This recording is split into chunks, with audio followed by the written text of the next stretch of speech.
Hello, everyone, and welcome back for the fifth episode of the Orange Bowl Huddle presented by Sunshine Health. Once again, I'm your host, Tony Segreto, honored to be here. You know, a few weeks ago, we were able to get together to touch on the amazing work the Orange Bowl Committee did for high school student athletes through the Orange Bowl high school football and basketball showcases. We also sat down with Georgia defensive back Keely Ringo to talk about his experience in South Florida for the playoff semifinal at the Capital One Orange Bowl. Speaking of outstanding talent, the NFL draft wrapped up last week and a wealth of college football talent heard their names called on the big stage.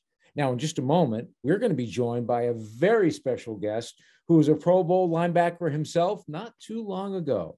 And after that, we're going to take a dive into some amazing community programs and initiatives recently hosted by the Orange Bowl Committee, including the Orange Bowl Food and Wine Celebration presented by Florida Blue. Boy, was that a special night. And the Phase 2 development of Orange Bowl Field at Pioneer Park. But before we get to all of that, let's welcome in our special guest for today, a dear friend, a great guy, amazing guy, former University of Miami linebacker, Jonathan Vilma. Well, we got a couple of hurricanes here talking. It's been a while since we've had two hurricanes doing this on the Orange Bowl broadcast. But Jonathan, it's always great to see you. And I just shared with you, I was with someone in New York and big Jets fans, and I go, who's your favorite all-time player? And they go, Jonathan Vilma. I go, how about that? I'm going to speak to that young man. I've known him since he's like 18. So it's great. 18. Yeah, literally. It's great to see you.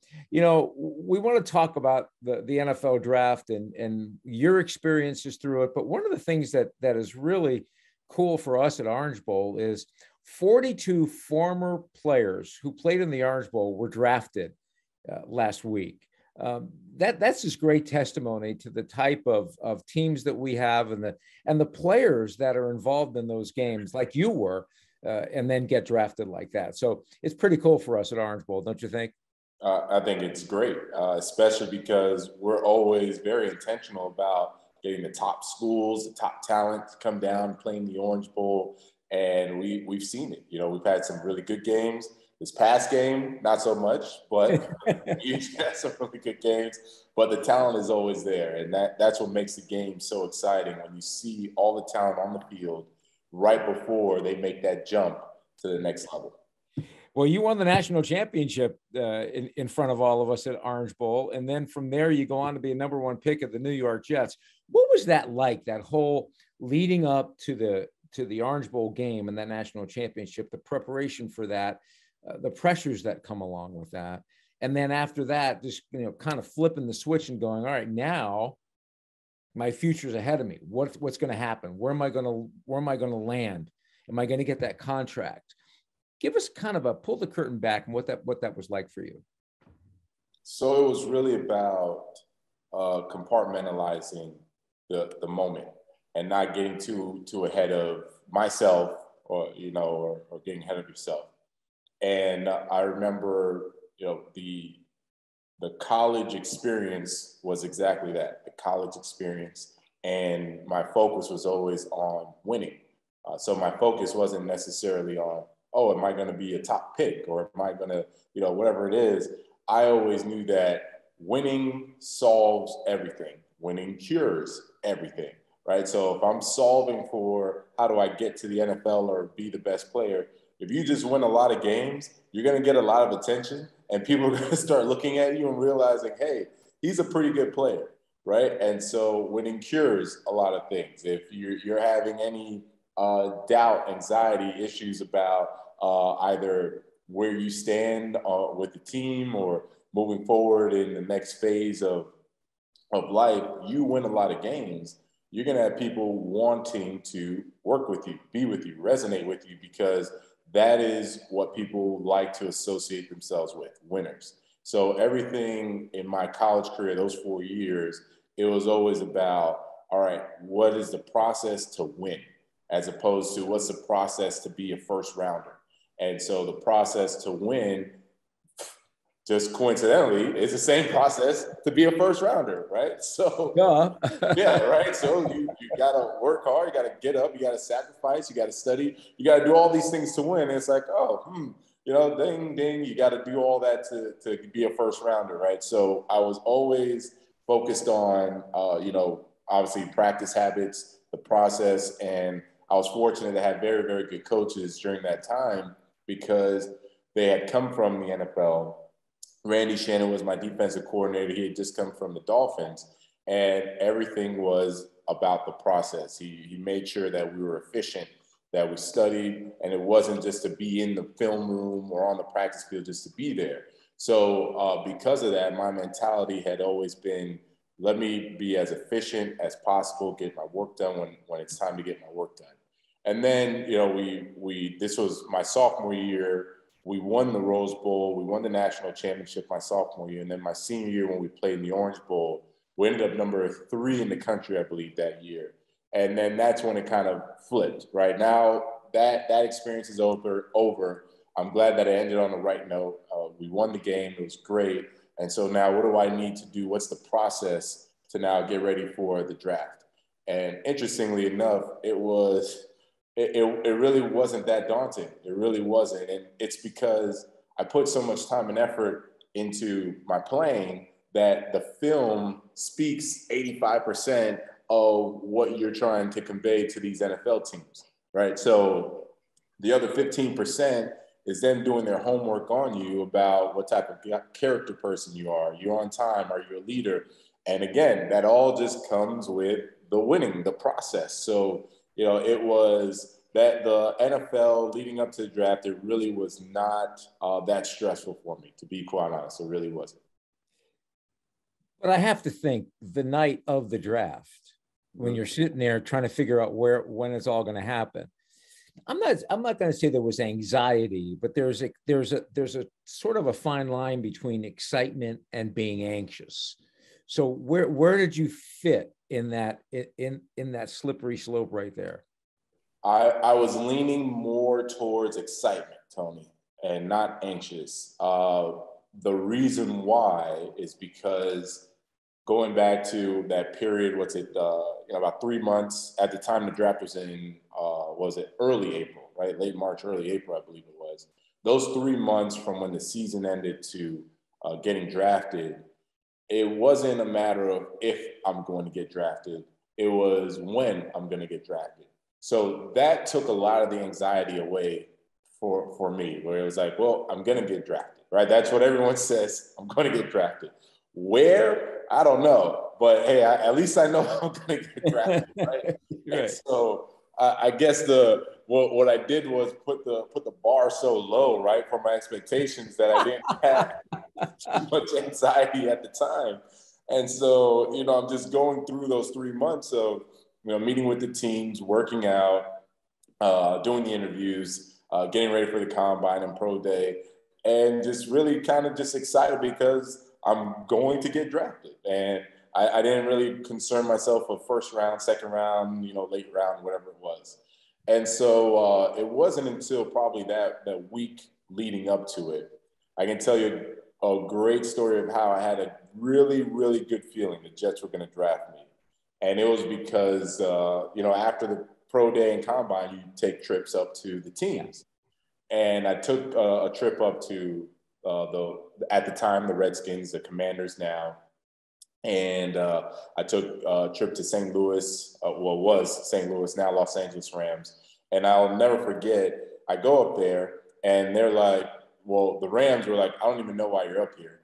And I said, well, you guys flew me up here. They said, we don't pick until pick 29. Like, you're going to be gone. I have no idea why they sent you up here. And so they're like, we love you as a player, but we're not going to get you. I said, okay, thanks for wasting my time. All good.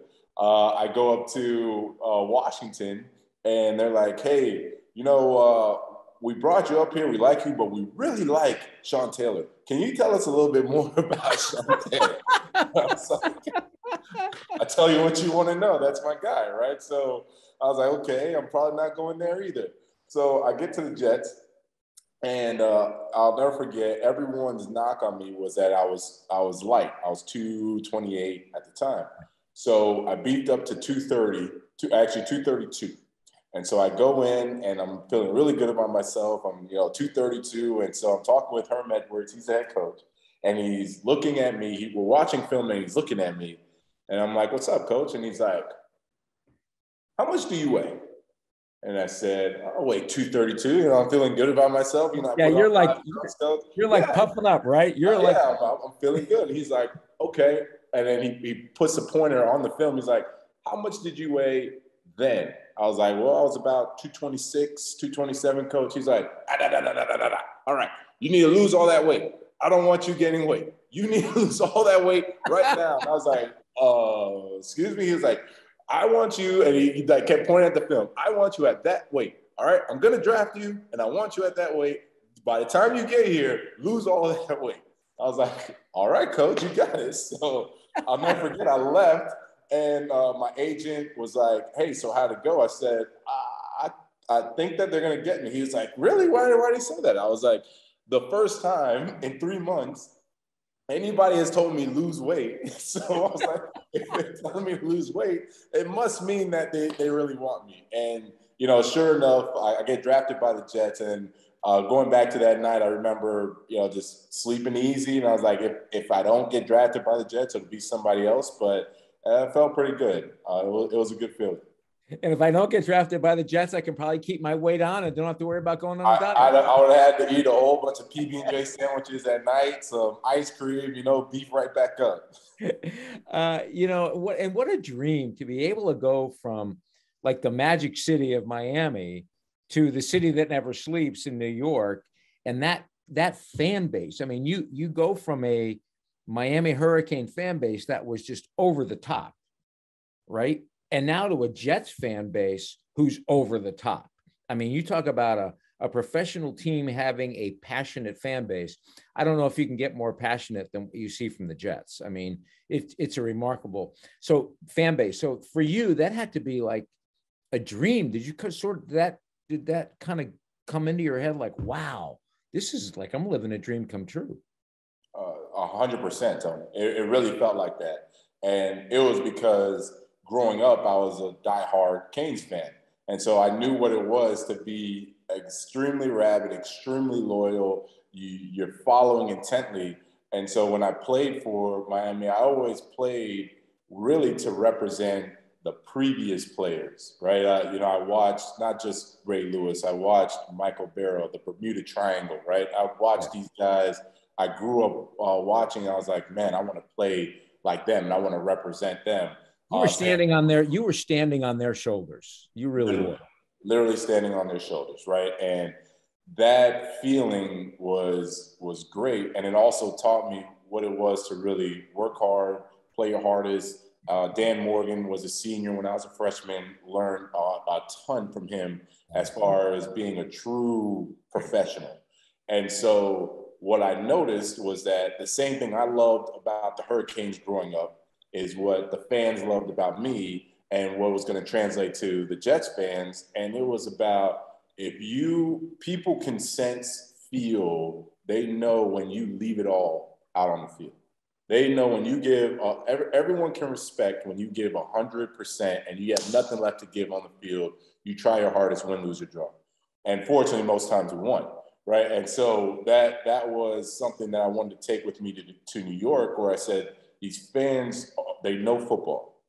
They're very, very loyal. They're very, very fanatic. And it's because they want to see not just wins, but they want to see you put it all out there. This is your job. This is your profession. This is what you love. So doing that, I think that's where fans really resonated with me, because I was like, if I'm going to give you hell for the next 3 hours, right? So we may not win, but you better believe that when you leave the field, you'll be like, oof, I don't know if I want to play that guy next week. I don't know if I want to play that. And that's what I think Jets fans really, really respected and appreciated about my time there. Yeah, and to have played for coaches like you played for. I mean, Herm Edwards, say what you want, but man, oh man, you talk about a man who just is filled with energy and passion and loves what he does. And look what he's doing on the college level. Your college coaches, your high school coaches. I mean, you've really had a charmed and very blessed. The Lord has looked upon you extremely well. You know, we call them God winks, and really kind of blessed you with that sort of have leaders like that in your life. 100%. I've always said that, even at my Hall of Fame speech when I got inducted to the University of Miami Hall of Fame, I mentioned how blessed I was to have the coaching staff that I did, not just in college, but also in high school. And, you know, it was the first thing I always tell people, it was intense, very, very intense. But that is what molds you, not just as a player, but as a man, right? You need the mental toughness. You need to have that intensity. And my high school coach would always say, don't listen to how I say it, listen to what I'm saying. And because of that, I was like, you know what? I can take a lot of criticism. I got thick skin, so long as you're giving me something that I can work with, right? And, you know, that carried over to college. You know, I had Butch Davis, I had Larry Coker, Randy Shannon, Rob Chudzinski, Chuck Pagano, Mark Stoops. I'm naming all these people that ended up becoming head coaches, right? Yeah. On one coaching staff. This is a really, really good coaching staff. And then same thing in the NFL. So, you know, the intensity that I had really made me who I am, as far as, look, it's not going to always be perfect. And that's what the coaches preach. We're not here for perfection. We're here to give you 100% execution. And if you can execute, yeah, it may not be perfect every time, but you execute enough, you'll win some games. You know, it's interesting. You mentioned Sean Taylor, God rest his soul, but I mean, 6 of you were drafted in that first round. I mean, Vince was drafted, you were drafted, Kellen drafted, DJ. I mean, no wonder they wanted to talk to you about all those other guys as well as yourself, right? That's a funny story. Yeah, they literally sent me up there. It was the craziest thing. I was up there for a day, and I spent a total of 5 minutes talking about myself and, you know, would I be a good fit? And, you know, the other like 3 hours, it was about Sean. I told Sean afterwards, you know, rest in peace. I told him, I said, hey, you know, I think I'm going to go to Washington. He was like, really? What makes you say that? I said, well, I just had a 3-hour interview on you. And I had to tell him everything about you, like nothing about me. So I was like, I think they may be calling for you. I think so. Oh gosh. Well, those are such great stories. And what this does, Jonathan, it lets our members and those watching this, it pulls the curtain back and lets people know what the players go through, because I think they see the players sitting down, you know, especially now with all the coverage that we see, right? They're sitting at a table, they're nervous, they have their agents, they have their parents. Where am I going? Where am I not going?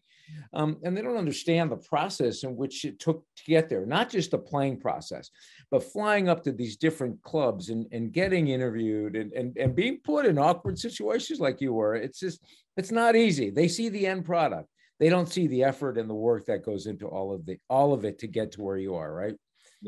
Yeah, but I wouldn't trade that process. I would do it all over again. It was a lot of fun. Well, all I can say is, Jonathan, if someone talks to you and they ask you about Tony Segreto, will you let them know I'm a good guy? Yeah, you got to pay me for that one. You know, I was doing a lot of free labor last time. Now you got to pay me for that one, Tony. Well, listen, what a pleasure to see you, and again, the irony of talking to a gentleman in New York who goes, man, Vilma is like my guy. I watched him play at 228, not at 232, at 228. Get down, man. Get down. Well, listen, we're honored to have you on the Orange Bowl. I'm honored to call you my friend, and it's great to have you with us, and to kind of let people know what it was like for those young players who wait to get drafted, some of which don't, and some of which, like, they're surprised. They go earlier than they think or later than they think. They drop, they rise, you know. Whatever the day brings them, it's still an opportunity for them to showcase what they've worked so hard for in their life, as you did yourself. 100%. Tony, I appreciate it. This was a great talk, Tony. We'll do it again. Nice talking to you too. We'll be in touch soon. Thanks a lot, my man. Take care. Stay with us. We're going to take a quick break so we can get a word in from our great sponsor. This is James. Jimmy! This is James. Jimmy! Jimmy! Oh! The 2021 Toyota RAV4. Jimmy! The RAV for all of you. Great stories by Jonathan, right? Just tremendous. And then, of course, he went on to have a great career in the NFL. Well, the excitement around the Capital One Orange Bowl football game never fails to arrive every year. But everything the Orange Bowl Committee does here in South Florida provides the same type of spark in the South Florida community. Now, one of the many events that we host during football's offseason is the annual Orange Bowl Food and Wine Celebration presented by Florida Blue.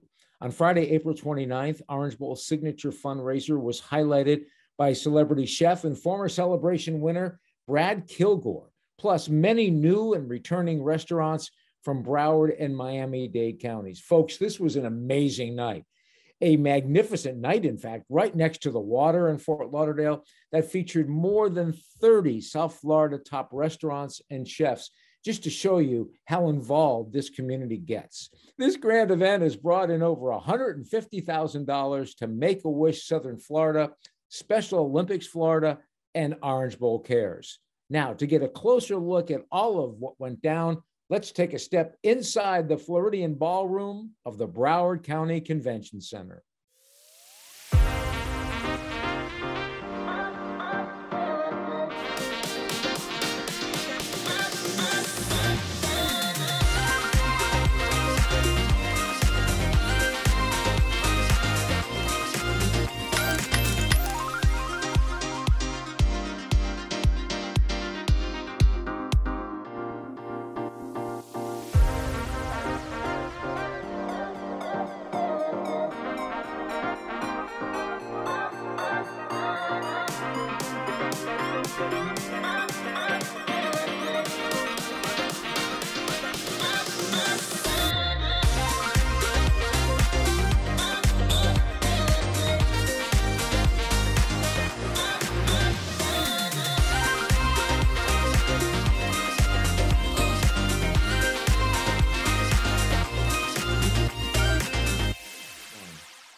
A major thank you to everyone involved in making yet another food and wine celebration happen this year, especially our presenting sponsor, Florida Blue, and the Broward County Convention Center for hosting us. We're so thankful for your support, and so are the many cherished opportunities that South Florida children get to enjoy because of you.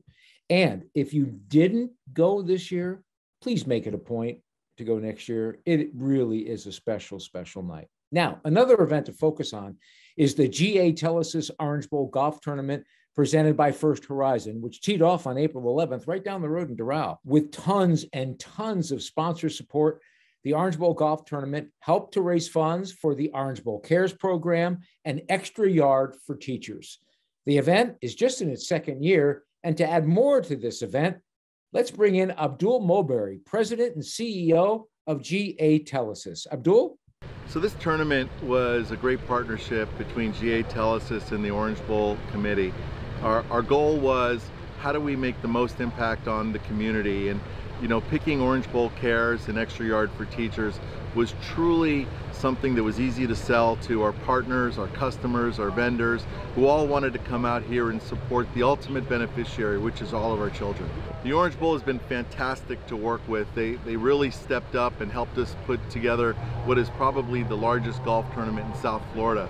I think if you look at what the long term of this tournament will be, this will be the tournament that everybody wants to play in and has to be on a wait list. We sold out in about 4 weeks, and we have just continuously added foursomes and sponsorships to deal with the growth. And if this is any sign of what is going to come in the years following, it's going to be incredible. Thank you, Abdul, and a major thank you to GA Telesis for your support of Orange Bowl. We couldn't pull off this event without you, and we look forward to a continued and very cherished partnership. And lastly, on top of all the fun and exciting events, the Orange Bowl Committee truly never stops with its visible revitalization in the South Florida community. Now, just a few months ago, Orange Bowl and its partners broke ground on Phase 2 of Orange Bowl Field at Glades Park in Belle Glade, which will include construction of a neighborhood center that will host a variety of educational and wellness and civic uses. Orange Bowl's fifth legacy park opened its doors in late 2018 as part of a $3 million renovation. The space provides youth football teams of the South Florida community a location to enjoy the game of football with many features like an electronic scoreboard and a synthetic turf field. That plus much, much more. Now, to learn more about the next stage of the park's evolution, let's toss it over to Palm Beach Commissioner Melissa McKinley and past Orange Bowl Committee Presidents Jack Seiler and Sean Pittman. The county was able to partner on the original investment with a matching contribution of about $1.5 million. So what we're sitting on right now is a $3 million partnership between the Orange Bowl Foundation and Palm Beach County, which is pretty phenomenal. And then with the help of our city commissioners from Belle Glade and our city mayor, our partnership with the city of Pahokee is seeing everybody here. This is truly a community effort. You know, every step of the way was a partnership. We talked about getting this done as a partnership, and now it feels like a family, right? We're out here celebrating what got done because everybody gave a little, everybody, you know, you give and you take and you push and you pull, but at the end of the day, who wins? The kids. The youth that are going to be on this field won because we all got together to move this forward. Obviously, we're all happy to be back here today, and this is a celebration for so many reasons. Obviously, because of the community we're in, a community that you know has some of the greatest leaders in this state, some of the most passionate community leaders in this country, and some of the kids that are the most deserving in this world. Well, folks, that just about does it for this fifth episode of Orange Bowl Huddle. We hope you enjoyed it. We certainly enjoyed bringing it to you. A big thank you to Jonathan Vilma, Abdul Mulberry, Melissa McKinley, Jack Seiler, and Sean Pittman for joining us. And thank you for tuning in.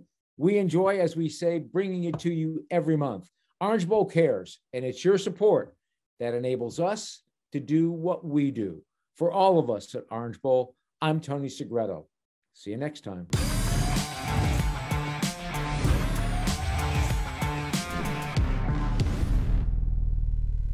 Small towns across America have been left behind in wireless coverage. We have a lot of issues with our cell service, calls dropping, and areas where we don't have internet. Where I work is pretty rural, and I don't really get any phone service. You get what you get.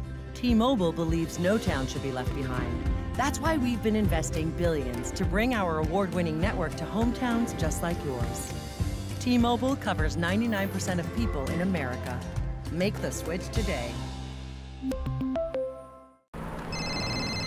This is James. Jimmy! This is James. Jimmy! Yeah! Oh! The 2021 Toyota RAV4. Jimmy! The RAV for all of you.